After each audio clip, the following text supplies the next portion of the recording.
माशाल्लाह जो को नीचे काबीना ऑफिसों में बैठे हुए हैं ना, वो तो इतने माशाल्लाह सफेद पोश डाकू हैं कि कोई दुनिया में समझ ही नहीं सकता। कायद आज़म वो उनके जेब में पड़ता है ना, तो हमारे जैसे बंदे को पीठ पे लात मारते हैं।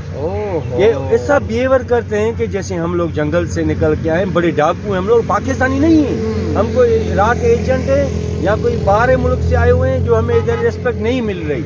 ये हमें महसूस होता है कि हम पाकिस्तानी नहीं हैं। आपका खानदान खत्म हो जाएगा कब्र के, आप ऊपर आके हम लोग आपकी इंक्वायरी करेंगे। में ये जगह खाली कर दे, नहीं तो तुम अडियाला जेल में जाएगा। यहाँ कानूनदान आके मुझे बोलते हैं कि जाओ उनको गोली मारो, गुंडा बन जाओ, दहशतगर्द बन जाओ। यानी कि इधर आने के बाद मुझे फुल दहशतगर्द बनाया जा रहा है, भूख दी जा रही है, तकलीफ दी जा रही है, जेल भेजा जा रहा है, लाठी मारी जा रही है। क्यों? बिस्मिल्लाहिर्रहमानिर्रहीम। अस्सलाम वालेकुम। औकात टीवी में अब्दुल जब्बार अंसारी आपकी खिदमत में हाजिर है। मैं इस वक्त नेशनल प्रेस क्लब इस्लामाबाद के सामने वाले लॉन में मौजूद हूँ और मेरे साथ सिंध से आए हमारे भाई तौफीक अली बकियो भी हमारे साथ हैं। तो हम इनसे पूछते हैं कि इनका जो एहतजाज था वो उसका क्या बना, क्या सूरत हाल, क्या ताज़ा तरीन सूरत हाल है। तो हम इनसे गुफ्तगू करते हैं। अस्सलाम वालेकुम। वालेकुम अस्सलाम। तौफीक अली, आप कितने अरसे से यहाँ सरापा एहतजाज हैं? 1.5 साल हो गए। अच्छा, ये बताइए कि 1.5 साल में कोई हुकूमती रहनुमा, कोई बंदा आपके मसाइल के हवाले से यहाँ आपके पास आया?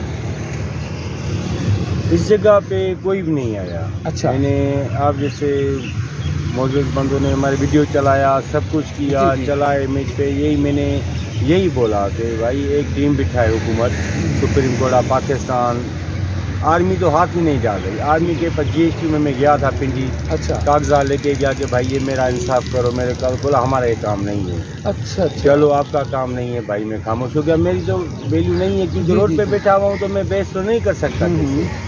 फिर सुप्रीम कोर्ट में गया। सुप्रीम कोर्ट में मैंने दरख्वास्त दी, 2010 से देते आ रहे हैं। 2010 में इफ्तिखार मोहम्मद चौधरी साहब ने 100 मोटर एक्शन लेके IG सिंध की तरफ लेटर भेजा था कि इनका इंक्वायरी करो क्या मसला है। उधर गया तो उधर तो वही पीपल्स पार्टी का हुकूमत था 2010 में पूरे मुल्क में। आसिफ अली ज़रदारी साहब सदर पाकिस्तान था। जब पूरे मुल्क में दहशतगर्द ऊपर बैठे हों तो फिर मुझे नहीं समझ में आया कि हमारा इंसाफ क्या मिलना है। नहीं होगा, हमारा इंसाफ नहीं मिला। हम लोग फिर भी इधर आए। जब तक मोहम्मद चौधरी साहब रिटायर हो गए तो माशाल्लाह जो को नीचे काबीना ऑफिसों में बैठे हुए हैं ना, वो तो इतने माशाल्लाह सफेद पोश डाकू हैं कि कोई दुनिया में समझ ही नहीं सकता। क्योंकि वो माल खाते हैं ना, माल सुना है ना, चाहे कायद आज़म वो उनके जेब में पड़ता है ना, तो हमारे जैसे बंदे को पीठ पे लात मारते हैं। ये ऐसा बिहेवियर करते हैं कि जैसे हम लोग जंगल से निकल के आए, बड़े डाकू हैं। हम लोग पाकिस्तानी नहीं हैं, हम कोई इराक के एजेंट हैं या कोई बाहर मुल्क से आए हुए हैं जो हमें इधर रिस्पेक्ट नहीं मिल रही। ये हमें महसूस होता है कि हम पाकिस्तानी नहीं हैं।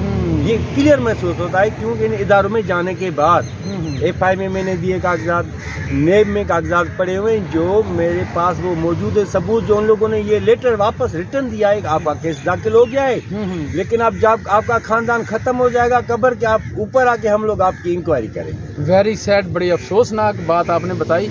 अच्छा, अब तौफीक अली बकियो, हमें मालूम हुआ है कि जब ये यहाँ प्रेस क्लब के सामने लोगों के जो खैमे थे उनको तोड़ फोड़ दिया गया, बिल्डोज कर दिया गया, अब मालूम हुआ है कि आप मायूस होकर वापस जा रहे हैं। क्या ये हकीकत है? जी बिल्कुल मायूस कन बात है क्योंकि इस्लामाबाद पुलिस इधर आई थी।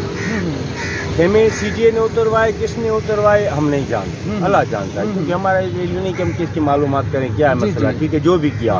बाद में मैंने इधर ना खेमा था कुछ, बैनर लगाया अपना। क्यों कि हर कोई आते जाते को मैं अपनी हिस्ट्री नहीं बता सकता। एक मैंने बैनर लिखवा के रखा हुआ है, जो उधर जो भी आए पढ़े, जिसको अल्लाह तौफीक दे मेरी कानूनी मदद करे, जैसे मैं अपना हक जो है ना कानूनी तरीके से ले सकूँ।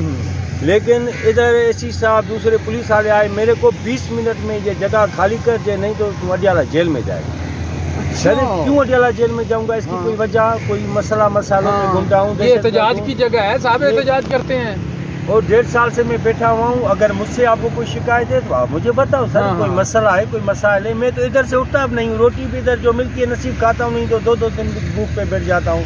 भाई किधर जाऊँ, क्या करूँ? जो वक्त मैंने गुजारा वो अल्लाह जानता है, इंसान को पता नहीं है। لیکن یہ مایوسی والی بات ہے کہ اسلام آباد کا شہر، وفاق پاکستان کے گادی کا شہر، اور ریڈ زون ایریا جو پرندہ بھی در پر نہیں مار سکتا، جج صاحبان بھی ادھر سے جاتے ہیں، وکیل صاحبان بھی ادھر سے جاتے ہیں، آرمی افسران بھی ادھر سے جاتے ہیں، پولیس ڈپارٹمنٹ بھی ادھر سے جاتے ہیں، اسمبلی کے سارے ممبرز بھی ادھر سے جاتے ہیں، ہر کوئی بینر پڑتا ہے، ہر کسی کو پتا ہے کہ یہ بندے کے ساتھ مسئلہ ہے، بولتے ہیں کہ ہمارا مسئلہ نہیں، آپ سندھ میں جاؤ۔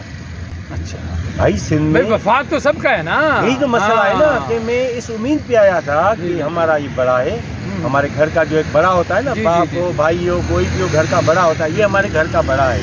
میں اس امید پہ آیا تھا کہ یار ہم لوگ جھگڑا نہ کریں۔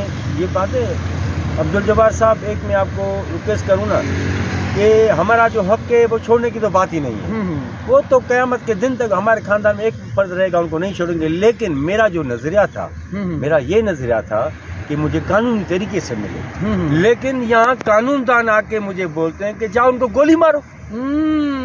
قانون دان غیر قانونی کام کے لیے کہتے ہیں۔ قانون دان ادھر آ کے میرے کو بولتے جا کے ان کو گولی مار۔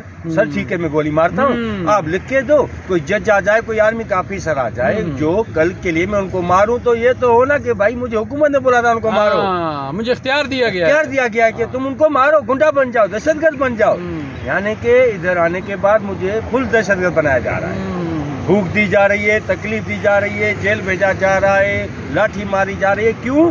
کہ اس ایم این اے کی وجہ سے، صاحب کا ایم این اے نذیر احمد بگیو صاحب کا ایم این اے پیپلز پارٹی کا، اچھا موجودہ ایم پی اے حزب اللہ بگیو ولد واحد بخش بگیو تحصیل باقرانی پی ایس 35 کا ایم پی اے ڈسٹرکٹ لارکانے کا ہے، صوبہ سندھ کا۔ اور آپ کا علاقہ کون سا ہے؟ گاؤں نیو گڈے، تحصیل باقرانی، ڈسٹرکٹ لارکانہ ہمارا گاؤں ہے۔ اچھا خواتین حضرات، میں توفیق علی بگیو کا پہلے بھی انٹرویو کر چکا ہوں اور اس کا لنک بھی میرے پروگرام میں موجود ہے، آپ اس کو بھی دیکھ سکتے ہیں۔ تو ہم آخری سوال اب کریں گے توفیق علی بگیو سے۔ توفیق علی بگیو، یہ بتائیے کہ آپ جا رہے ہیں تو جو لوگ یہاں احتجاج کے لیے آتے ہیں، آپ ان کو کیا پیغام دیں گے کہ یہاں رہنا کوئی سود مند ہے، کوئی فائدہ ہے؟ عبدالجبار انصاری صاحب، اللہ آپ کو خوش رکھے، آپ جیسے موجود بندے ہیں ہماری حوصلہ افزائی کرتے ہیں، اللہ آپ خوش رکھے۔ لیکن میں یہ بولوں گا کہ بھائی جو کچھ کرنا ہے خود کرو، مرنا ہے مارنا ہے خود کرو، ادھر کوئی آئے پھر قانون دان تو اس سے بات کرو۔ یعنی کہ یہ کیا ہے، بغاوت کی طرف لے جا رہا ہے، یعنی کہ ہمیں دھکیلا جا رہا ہے کہ بغاوت کرو، زبردستی بغاوت کرو۔ بھائی ادھر کوئی چیف جسٹس پاکستان کوئی ایک ٹیم بٹھا تھا، بھیجتا، بھائی تو کیوں بیٹھا ہوا ہے؟ 1.5 سال ہو گیا ہے، یہ سپریم کورٹ ہے، 2 منٹ کے ادھر چھلانگ ماروں گا سپریم کورٹ کہ بھائی آپ بیٹھے ہو، کیوں بیٹھے ہوئے ہو؟ ان بندوں کو بولا، ان کا گھر آتے ہیں ادھر ایم پی ایم این اے گھوم کے چلے جاتے ہیں، تالی بجاتے ہیں کہ کتے کی طرح خوار ہو رہے ہیں، روڈ پہ بیٹھے ہوئے ہیں، پورا 65 خاندان ہمارا کراچی میں در پدر ہو رہا ہے، وہ خوش ہو رہے ہیں۔ کیوں؟ کہ وہ تو نہ کھا رہے ہیں نا، حرام کھا رہے ہیں، اللہ انہیں پیٹ سے نکالے گا، دھرتی پہ حساب کتاب ان کو دینا ہے۔ لیکن میں نے جو یہ چیز دیکھی ادھر بھائی کچھ بھی نہیں ہے، بالکل یہاں جو قانون پہ پٹی نہیں باندھی پتی، کورٹ میں دیکھا ہے نا آپ آنکھوں پہ، تو یہ آنکھوں پہ پٹی کا مقصد یہ کہ قانون اندھا ہے، اندھا ہے قانون، بالکل کوئی انصاف نہیں ہے، کوئی طریقہ کار نہیں ہے۔ بھائی توفیق علی بگیو ہمارے ساتھ موجود تھے، وہ اپنی ساری پوزیشن انہوں نے بتا دی اور انہوں نے آخر میں یہی پیغام دیا کہ یہاں احتجاج کرنے کا کوئی فائدہ نہیں ہے، جہاں کافی لوگ بڑے عرصے سے 4-4 5-5 سال سے بھی سراپا احتجاج ہیں، لیکن ان کی کوئی سنوائی نہیں ہو رہی۔ عبدالجبار انصاری کو نیشنل پریس کلب اسلام آباد سے اجازت دیجیے، اللہ حافظ۔